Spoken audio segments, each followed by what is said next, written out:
Cette fois-ci, le monde du football congolais croit fermement que la feuille de route de la FIFA, mise en place depuis le 2 décembre 2021 au Caire en Égypte, connaîtra finalement un franc succès à l'image de l'Assemblée générale ordinaire de la FECOFA du 1er novembre 2024, tenue dans un climat plus qu'apaisé en présence du secrétaire général de la CAF et représentant de l'instance mondiale du football, Véran Mosengo, qui, à juste valeur, a salué les bons déroulements de ces assises.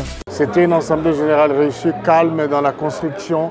Je félicite tous les membres qui étaient ici présents et le CONOR qui a bien mené cette assemblée générale. C'est comme ça qu'on doit être. On est là pour construire, pas pour détruire. Et nous sommes en train de poser la pierre pour le nouvel exécutif qui va venir. Donc c'est une des missions réussies que la CAF et la FIFA avaient assignées au comité de normalisation. Le train est bel et bien en marche. Le processus électoral est donc lancé, comme le soutiennent la majorité des sociétaires à l'issue de ces assises. Écoutez, nous avons mis en place deux commissions essentielles, celle électorale et celle de recours. Maintenant, cap vers les élections, nous sommes pressés d'y aller. Les soubassements qui faisaient défaut il y a une année soient mis en place et que tout se déroule dans de bonnes conditions au niveau des ligues et des démembrements. Quand je parle vite et bien, j'ai fait allusion justement à nos propositions d'amendement que nous avons proposées, mais qui ont été renvoyées pour une assemblée générale extraordinaire pour qu'il n'y ait plus de discrimination en termes de représentation des groupements d'intérêt. Le Comore est en train de faire le processus jusqu'aux élections pour avoir le comité exécutif élu.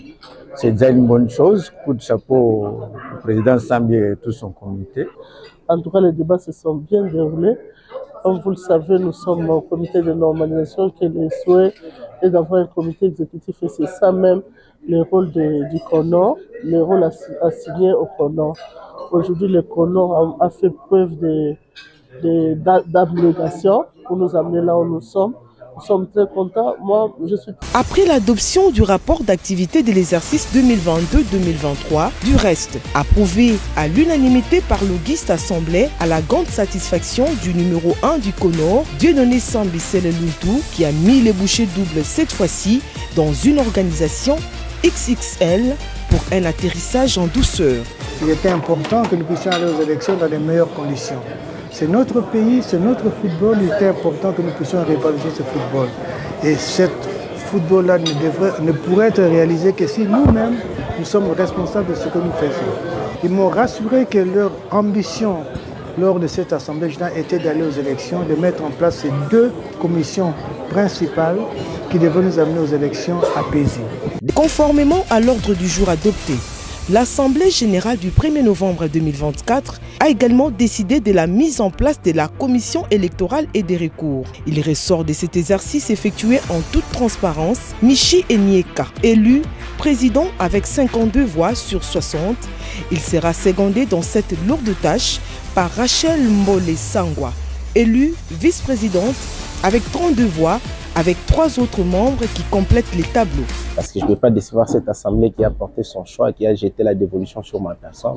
Je crois que c'est toujours important de pouvoir travailler dans la transparence, en toute indépendance, et puis pouvoir permettre à ce qu'il y ait une élection ou un processus électoral transparent et puis qui va faciliter qu'on puisse mettre en place un nouveau comité exécutif de la FECOFA. Quant à la commission des recours, l'Assemblée générale a jeté son dévolu sur Karim Katembo, élu président avec 29 voix sur 59, Jean-Claude Tabial, Pauline Kouvoukoukina, Edo Pengele et Clément Minga, élus comme membres.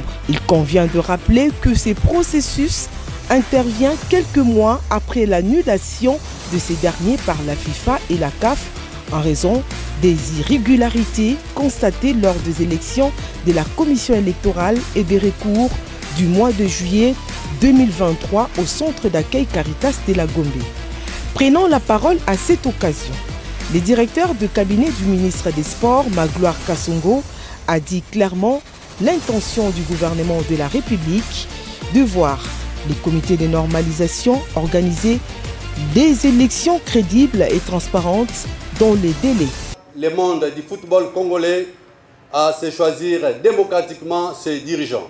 Le vœu du ministre des Sports et Loisirs est de voir les élections à la FECOFA s'organiser dans le meilleur délai et dans une ambiance de transparence et de respect des normes établies. Les nouveaux animateurs de ces deux commissions installées, le regard des ferries du ballon rond sont désormais tournés vers les